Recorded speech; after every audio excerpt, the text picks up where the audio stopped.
Chercher à désamorcer la crise dans les 3 hôpitaux généraux de Pointe-Noire, Adolphe Cissé, Luandili et Ngoyo, c'est l'objet de ces concertations entre le préfet de Pointe-Noire, les membres de l'intersyndicale de ces hôpitaux, leurs directeurs généraux et la délégation venue de Brazzaville.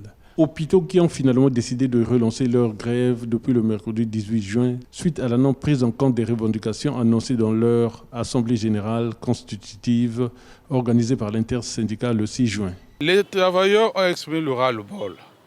Ils ont voulu dire qu'on fait la grève sans service minimum. Mais vous savez bien que la nature d'une structure hospitalière, c'est très sensible. Et puisqu'on est en négociation, on veut avoir quelque chose. Il faut toujours une pièce de rechange. La pièce de rechange, c'est quoi? Ouvrir temporairement un couloir pour qu'on prenne en charge, qu'on soigne un peu. Et dans les négociations, puisque nous allons toujours atteindre le point d'achèvement par rapport aux doléances émises par les travailleurs. Les négociations se poursuivent, il faut aller palier par palier en fonction de ce qui sera fait. On convoquera toujours nos amis pour qu'on évalue. Si on doit reprendre, il y aura toujours une assemblée générale au cours de laquelle les uns et les autres vont pouvoir s'exprimer. Cette délégation venue de Brazzaville pour évaluer le niveau de la grève a pu obtenir la mise en place des services minimums pour ne pas paralyser ces hôpitaux.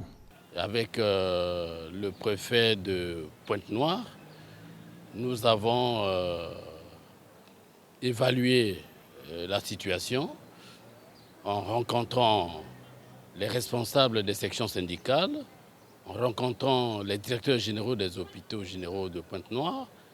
Il ressort les acteurs acceptent mettre de l'eau dans le vin pour que les services minimums dans les hôpitaux soient bien organisés. Et c'est la moisson, comme qui pourrait dire, de la démarche. Quant aux revendications, à ce sujet, le ministère de la Santé, le gouvernement, il faut dire, a déjà versé régulièrement les salaires de janvier, février, mars, avril. Et le gouvernement ne doit aux travailleurs que le mois de mai.